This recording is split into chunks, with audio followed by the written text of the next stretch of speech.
प्यार मिल रहा है, तो सारी बातें करेंगे सुनैना चौटाला से। नमस्कार मैम। राम राम सबको। तो मैम, आज नगुड़ा गांव में पहुंचने का क्या मकसद है? देखो, इंडियन नेशनल लोकदल का एकमात्र मकसद है कि पूरे समस्त हरियाणा में जाके महिला शक्ति को आगे के पटल पे कैसे लाना है। आदरणीय चौधरी देवीलाल जी की नीतियों के बारे में पूरे प्रदेश हरियाणा प्रदेश को गांव गांव जाके अवगत कराना। और आदरणीय चौधरी देवीलाल जी का जो सम्मान दिवस है 25 सितंबर को, उसके लिए आज हमारा एक एक कार्यकर्ता हर गांव में जाके उनको न्योता दे रहा है। और इसी कड़ी में जिला के अध्यक्ष रामफल कुंडू जी, हल्का के प्रधान बलराज नगुरा जी और हम सब मिलके गांव को न्योता देने भी आए हैं और महिला शक्ति को जागृत करने आए हैं। अच्छा मैम, अगर बात करें किसानों के जल भराव की, जो बारिश के कारण जल भराव हुआ है, तो उसको लेकर क्या कहना चाहते हो?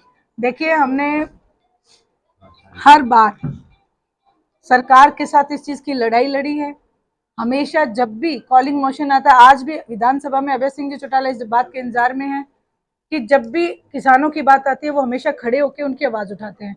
हमने जिस समय 5 में बुढ़ापा पेंशन के लिए मेमोरेंडम दिया, साथ ही साथ किसानों के जल भराव को लेके भी मेमोरेंडम दिया। डीसी साहब से ये प्रार्थना की कि जो किसान है, कई जगह तो ऐसे हालात है कि अब की फसल भी डूब गई और आगे की फसल भी बीजने के लिए अभी तक जल भरा पड़ा है, वो आगे के लिए भी वो भूखों मरने की नौबत आई हुई है।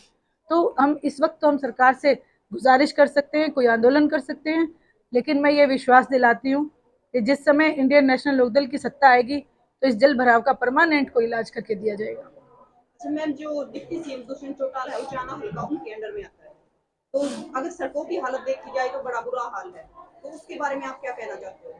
देखिए, मैं ये कहूंगी कि बड़ा दुर्भाग्य रहा है हरियाणा प्रदेश का। हरियाणा प्रदेश की जनता ने भारतीय जनता पार्टी को पहले ही बाहर का रास्ता दिखा दिया था। जो जो मैंडेट आया था, जेजेपी एक पार्टी बनी, जिस जो उसको मैंडेट मिला वो मिला था बीजेपी के खिलाफ का।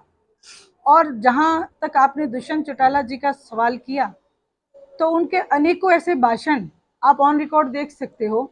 उन्होंने हर जगह ये वायदा किया कि मैं भारतीय जनता पार्टी के साथ समझौता नहीं करूंगा, और इसी बात को लेके और उन्होंने ये भी कहा कि मैं आदरणीय चौधरी देवीलाल जी की नीतियों को अपनाता हूँ। इस बात को सोच के लोगों ने उन्हें वोट दिया, लेकिन दोनों ही बातें झूठ साबित हुई। जहां तक बात था भारतीय जनता पार्टी से हाथ मिलाने का, तो उन्होंने 2 दिन भी नहीं पकड़े और भारतीय जनता पार्टी की शरण में चले गए। पहला झूठ। दूसरा, जो इन्होंने ये बोला कि आदरणीय चौधरी देवीलाल जी की नीतियों पे चलते हैं, तो जिस समय किसान आंदोलनरत था उस समय अपने आप को साबित करने का, उनकी नीतियों के साथ जाने का एक मौका था, लेकिन वहां ना जाके इन्होंने सत्ता पक्ष के साथ जाना अपनी शान समझा। वहीं आज फिर से एक कुठाराघात है। जो बुढ़ापा पेंशन ये वायदा तो करते थे 5,000 रुपए कर देंगे, आज वो बुढ़ापा पेंशन कटने के कगार पे है और 4 लाख से अधिक बुजुर्गों की पेंशन कट चुकी है। आज भी दुष्यंत चौटाला जी ने मौन धारण किया हुआ है। फिर वो ये कहते थे कि 75% हरियाणा प्रदेश के नौजवानों को नौकरी देंगे। आज वो राजस्थान में जाके फिर से घोषणा करते हैं कि 75% राजस्थान के युवाओं को नौकरी मिलनी चाहिए। मैं ये कहना चाहती हूँ उनसे कि हरियाणा प्रदेश का युवा आज उनसे पूछ रहा है कि 75% हरियाणा प्रदेश के युवाओं का क्या हुआ। तो ये सब तमाम बातें हैं, इसके लिए मैं इसीलिए हम निकले हैं और लोगों से प्रार्थना कर रहे हैं कि अपने और पराई की पहचान करें। आदरणीय चौधरी देवीलाल जी की नीतियों को अगर कोई जिंदा रख सकता है और अगर उन पे कोई चल सकता है तो केवल इंडियन नेशनल लोकदल है। आदरणीय ओम प्रकाश जी चौटाला है, आदरणीय अभय सिंह जी चौटाला है।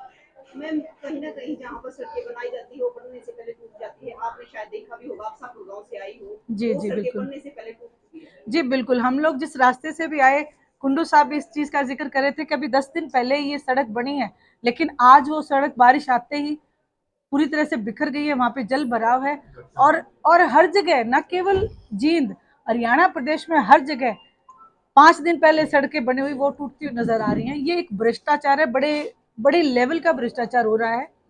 शराब का घोटाला है, गेहूं का घोटाला है और धान का घोटाला है। कितने घोटाले हैं, हर जगह घोटाले ही घोटाले। इसलिए मैं तो फिर से वही अनुरोध कर सकती हूँ कि जनता इनको पहचाने, इनके चेहरों को पहचाने, इस ठग बंधन को हरियाणा प्रदेश से दूर करें। और आप खुद स्वयं इस चीज के गवाह हैं, पूरी जनता गवाह है कि इंडियन नेशनल लोकदल ने हमेशा जन कल्याण की नीतियां दी हैं।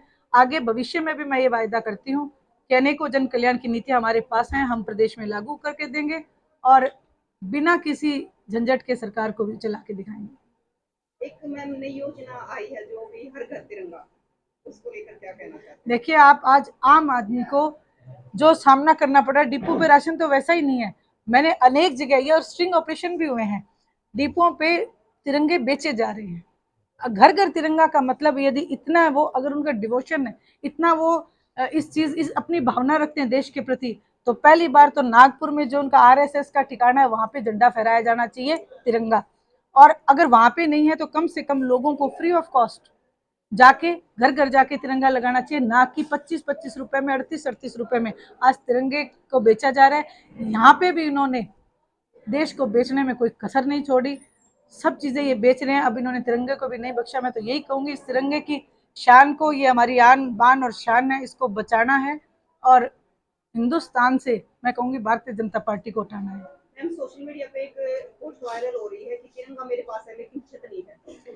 बिल्कुल, एक ये बहुत व्यंग जो आते हैं वो आए हैं। जैसे आपने बताया, एक जगह ये है कि भी घर तो इसके पास नहीं है लेकिन तिरंगा इसने खरीद रखा है, तो आप इसे घर दे दो। वहीं एक व्यंग और चलता है कि एक बच्चा स्कूल में ई फॉर ईडी लिख के आता है। ये भी एक व्यंग्यात्मक जो है, ये सरकार के ऊपर निशाना है। तो इसको जनता समझती है और जल्द ही इसका निवारण भी होगा। अगर बारिश की बात की जाए तो मैम, दुष्यंत चौटाला जो डिप्टी सीएम है वो कहते हैं कि ये बाढ़ नहीं है, ये तूफानी बरसात ऐसे ही होती रहती है, इसका कोई मुआवजा नहीं है। देखिए, ये बेहतर होगा जनता उनसे ये सवाल जरूर करे। मैं चाहूंगी, क्योंकि मैं इसका जवाब देने की आज स्थिति में नहीं हूँ, क्योंकि वो डिप्टी सीएम है, उनको इस चीज का जवाब भलीभांति देना चाहिए। यहाँ डीसी ने भी यही बात बोली, क्योंकि कहते हैं ना, नुमाइंदे भी फिर वही भाषा बोलने लग जाते हैं। डीसी ने भी यही बात बोली कि जींद को ही उठा के कहीं और ले जाओ, यहाँ पे पानी भर जाता है तो जींद को ही बदल दो। तो अगर ऐसी चीजें, अगर अधिकारी ऐसी चीजें बोलेंगे, वो तभी ऐसी बोलेंगे क्योंकि उनके मुखिया बैठे इस बात को, वो किसान होने का दावा करते हैं, वो आदरणीय चौधरी देवीलाल के आदर्शों पे चलने का दावा करते हैं।